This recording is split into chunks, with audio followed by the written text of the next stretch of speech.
Every moment in life has the potential to be phenomenal. At Amy Boyle Photography, we specialize in capturing those moments, whether it's for your business, a milestone event, or a personal portrait. As the host of the Speaking of Phenomenal podcast, I know the power of storytelling, and I bring that same passion to my photography. Let's create images that celebrate who you are and what you stand for. Visit amyboylephotography.com to schedule your session today. Welcome to the Speaking of Phenomenal podcast, Carolina. I'm so glad you're here.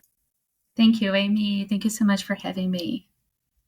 I can't wait for you to give an introduction to the phenomenal you. And full disclosure for our listeners, Carolina, you actually see weekly because she writes our fantastic blog posts and recaps. And we've known each other since our days at Medill School for our MSJ, our Master's in Journalism. So welcome, Carolina. I'm Carolina Baldin. I'm a freelance journalist in Chicago. I am originally from Brazil, and I moved to Chicago 5 years ago. When I moved here, it was 5 weeks before the pandemic started. I used to be an attorney back in Brazil. So when I moved here, I could not practice as an attorney, and I just decided to pursue an old passion, which was journalism and writing. At the time, I didn't even know what Northwestern was or what Medill was because I was from abroad. But I did my research, and even though I could not work, I was happy that I could study and start transitioning careers, which was something that I had always wanted to do. When you think back on it now, do you have advice for our listeners about staying curious in fields that maybe are adjacent, like sort of law to journalism? Oftentimes we see journalists that go into law school. So, what would you recommend for someone who wants to add more to their studies or career opportunities? It's so interesting because usually when I tell people that I transitioned from law to journalism, some people are impressed and find it even a little weird because they think these professions are so different. They're not related at all. But the truth is, everything we do, at least for me with law and journalism, it's very much connected. Even the thought process and the things we do is not only reading and writing, but as an attorney, I remember I had to interview my clients basically if I was writing a memo or writing a defense. So I had to interview them and get the facts. And I think more than focusing on our specialization or the field we are working on, I think it's helpful to focus on our skills instead. Something that helped me when I was transitioning was thinking, okay, what skills that I gained as an attorney can help me as a journalist? And not only skills, but also characteristics like curiosity and being able to ask questions, being able to navigate difficult topics sometimes. So even though, of course, they are different fields, I think we can always draw from the things we learned in the past at a different profession and use it for something else. And with law and journalism, of course, both are in the humanities and involve a lot of reading and writing. But I think it's possible to do the same thing with professions that are different. I don't know, a doctor who wants to become a singer or whatever. There's always good habits. There are always talents you developed at a previous profession that can help you in the future. You hit on it earlier, talked about curiosity. And I think, again, as a lawyer, you want to know more, whether it's about your client, to support your client, to defend your client. But at the same time, it seems like such a natural transition for a journalist. We are inherently curious. And is there something that works particularly well for you? Or where would you say your curiosity comes from? Well, as a kid, I think it was my mom and dad, both of them always fostered it, I think, in us, my siblings and I. My mom, she always encouraged us to see our studies and school as something fun, as something that we wanted to do, not as a like obligation.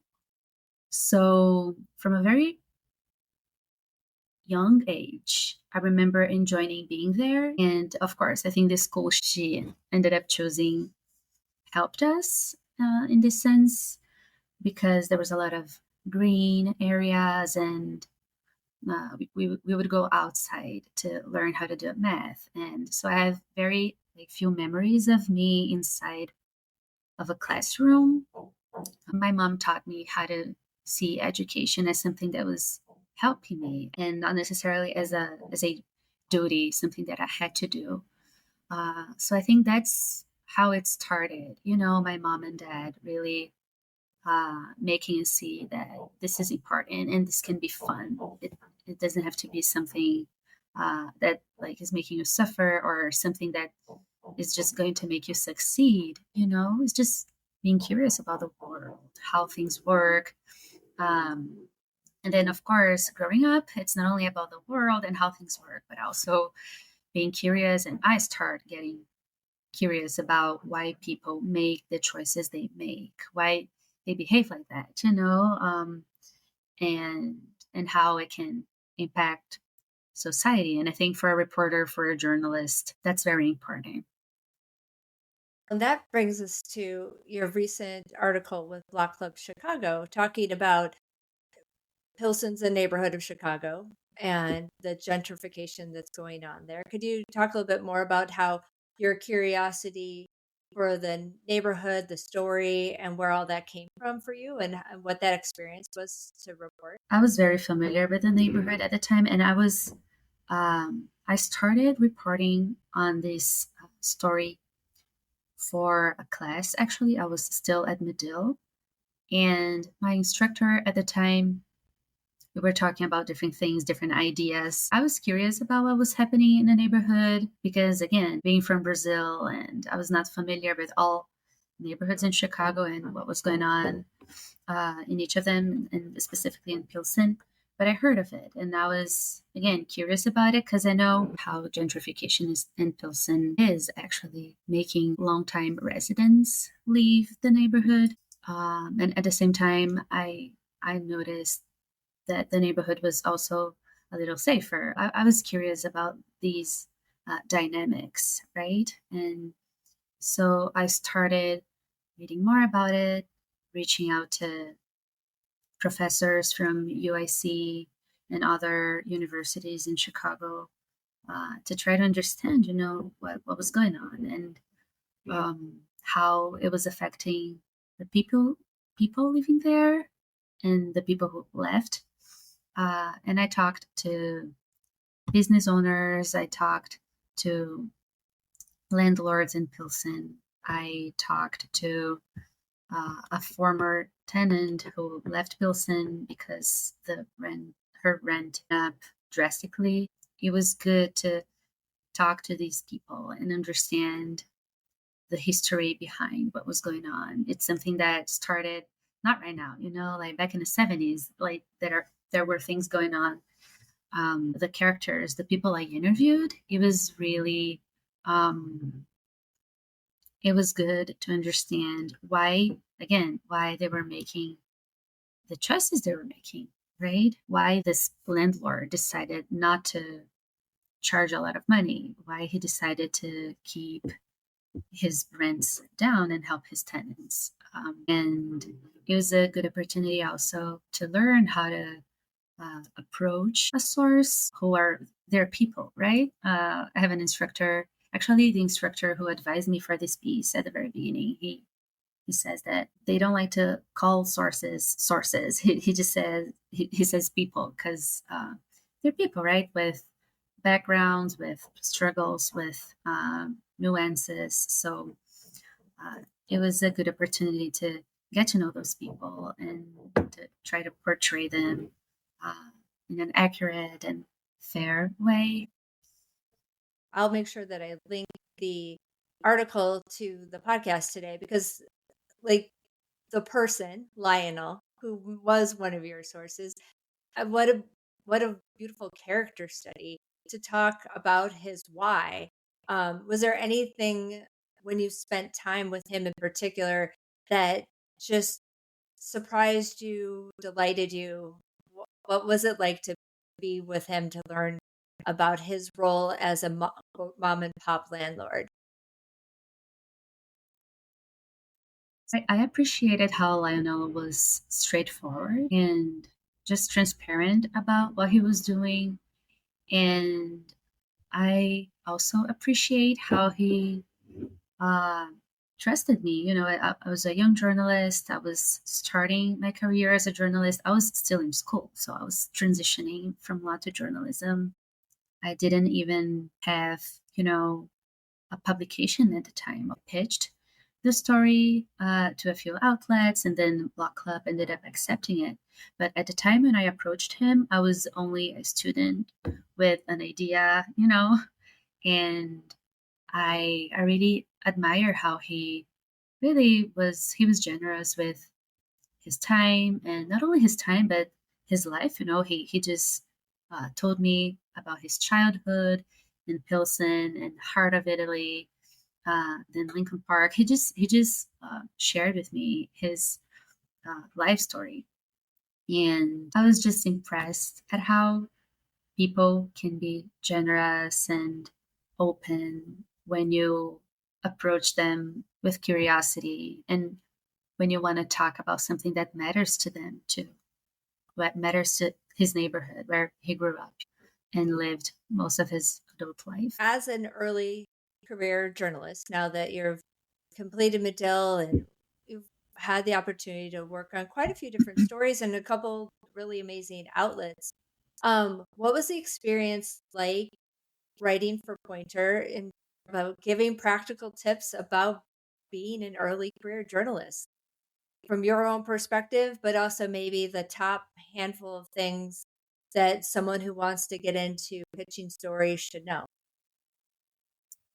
I think something all of us at Medill experienced was this pressure to come up with story ideas sometimes. And for the Pointer piece, I was taking my magazine reporting class with Professor Karen Springen, and we had to pitch multiple stories every week or every other week. And it was fun, but it was like, oh my gosh, I need to come up with another idea. And something that helped me at the time was there's this book by Stephen King on writing, a memoir on the craft, or it's something like that. And I read this book a couple of times actually, and I remember one of his like a great piece of advice by Stephen King was uh, write about the things you know, and that really helped me during that class because I the assignment was to write a service piece. And then I thought about my own needs. It was very like, I don't know, I say it like in a funny way, but it was very, I don't know, a little selfish of me. Cuz what do I need the most right now? What do I want to learn more about? And if I'm struggling with these things right now, probably other people are too. And which is transitioning to journalism, starting a career in journalism in 2023 with a lot of layoffs happening. So it can be a little discouraging and intimidating to start a career in journalism in 2023. So I just decided to talk to people, experienced people, editors, freelance journalists, um, and other also like journalists who had full-time jobs at the time, and to understand the scenario of journalism in 2023, and also to get very concrete tips on how to navigate sourcing, interviewing sources, and also interviewing for jobs, and also how to create good habits.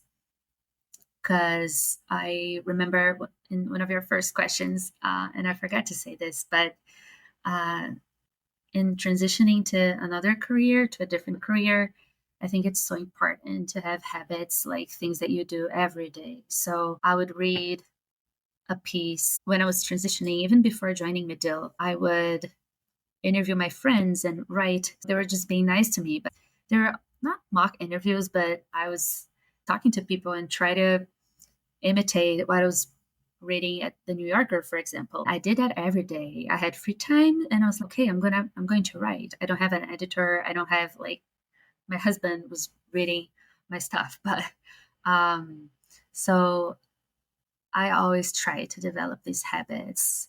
And also reading a lot. I was transitioning to journalism, and so every day after lunch, I would read at least 10 minutes of an article, of a feature, like a long form article.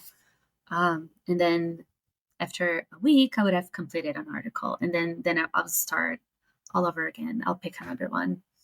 So these things, I also included it in my piece. They were based not only in the interviews I did, but um, also my personal experience of someone transitioning from a different career. I definitely know that our own discipline and our habits become comfort as well as gives us bumpers, if you will, so that we can get things done, right? Sometimes I think if I color with all the crayons, I go, gosh, I'm too overwhelmed. Where do I go? Right. So I need to keep myself a little more focused or have that touchstone to get back to the task at hand so that it can be the best it can be. And I like that you bring up reading something else every day and just putting it into practice, whether it's with your friends and whatnot, because I mean, we all have stories to tell. So that actually that transitions a little bit ahead of where I was going to go. But you write weekly for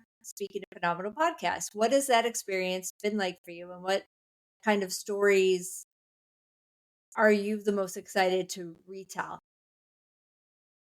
I think when I started writing for the blog, for the Speaking of Phenomenal podcast blog, I thought it was challenging at the beginning to write with more freedom and to use my voice because of two things. Because I'm transitioning from law, so it was like a very technical writing. So um, using my voice, giving personal touch to my writing. It's something I'm always trying to improve, coming from law to journalism. And also in journalism, because we try to be, more neutral and to try to avoid editorialization, as we learned in our methods class. So I always, it, for me, it's challenging to try to use my voice more. And with a blog, of course, it's not journalism per se, and it's not law. So I had a lot of freedom to do it. I think it's been 7 months or so since I started writing for the blog. And I think if you read like um, a blog post I wrote last week and the blog post, my first blog post, you'll notice the difference, right? That I think right now I feel much more comfortable sharing my own insights or using a more creative type of narrative and including more provocative calls to action in the end. It's been really rewarding actually to write for the blog in terms of to me as a journalist. I think it's the blog has been part of my formation actually as a journalist and as a writer, and it's really like shaping me and the kind of writer I want to become. Because of course I want to be able to write more hard news stories without my opinion and everything. But I also enjoy and think it's important sometimes to have stories that are like a little more personal. I did an internship this summer, and I remember I wrote a few pieces that were more personal, and they were deeply reported pieces. Of course, I included sources, but I was at the same time I was writing for the blog, so I'm sure that like being a guest blogger at the Speaking of Normal podcast helped me during that internship to write like personal essays with sources and interviews, but also including my voice in a more natural and comfortable way. Um, I remember writing the blog post for your interview with Susan Murphy, the coach for journalists, for broadcasters. And I really loved writing about her and her background and her work because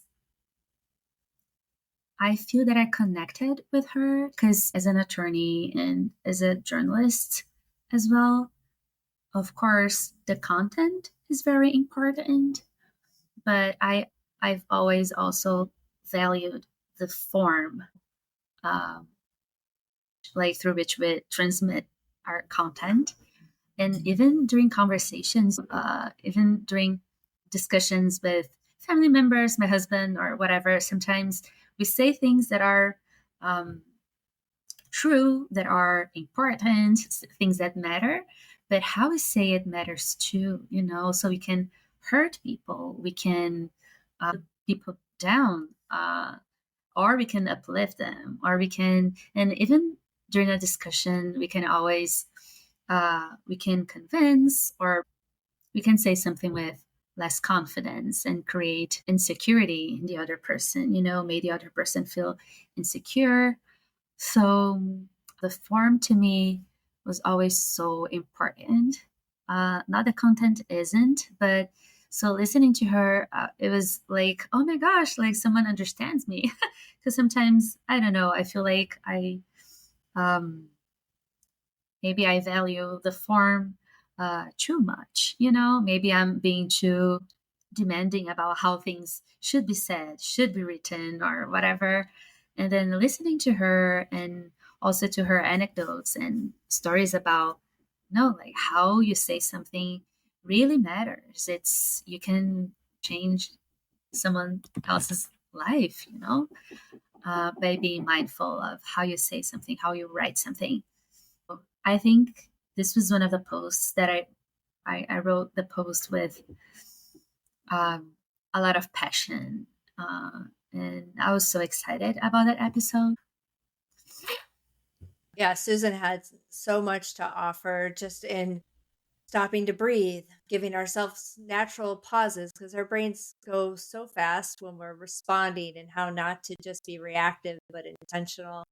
And that also seems to have been a theme that many guests have had, but for different topics and fields and professions. And part of the whole premise of the Speaking of Phenomenal community is that we are in it together. And I can't thank you enough for being a part of sharing yet another perspective on all these wonderful voices.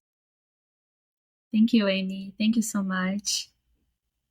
I'm going to be linking all the different articles that we've been talking about, whether it's the Pointer article on getting into early career journalism, the Block Club Chicago article. There's another one I really want our readers to see, and that's when you did embedded reporting in Puerto Rico about the energy crisis there. Um, as far as what's next for you, where can our listeners find more about you, get in touch with you, that sort of thing? Keep that dialogue going. I think the network I use the most is LinkedIn. Because, of course, I'm applying for jobs and I'm always trying to learn more about different companies. I'm working on another project with Block Club. I don't know when the piece is going to be published. It's on education. You can also find some of my work at the Gray Journal website, which is it's a magazine focused on work and entrepreneurship. And I did an internship there over the summer. So you can find my author page at Gray Journal, LinkedIn, Gray Journal, Block Club. Also, I have a few pieces published on the Medill Reports website. We'll have all the different blog posts from Speaking of Phenomenal from March 2024 on. So that's another place where you could see weekly contributions. I can't thank you enough. I'm so glad that our listeners got to, put a face and a name and a voice with the behind the scenes, and to know your why, because we all have our different drive and passions, and how it's more than okay to pivot, and how expansive and wonderful that experience can be. Thank you, Amy. Thank you so much. It's been a pleasure and something I really love about the podcast. It's like not only writing and learning, and as I told you, it's part of my professional formation, but also how everyone you interviewed for the podcast show how our life is not linear. It's not, our paths, um, they change all the time, and I relate to it a lot. So I appreciate being part of this community and learning so much from all these women. Thank you, and thanks for having me. Thank you for joining us on this episode of Speaking of Phenomenal. Be sure to subscribe, rate, review, and even share the podcast, as well as stay tuned for more inspiring conversations. Remember, each and every one of you is capable of extraordinary things. Until next time, take care and remember, you are phenomenal.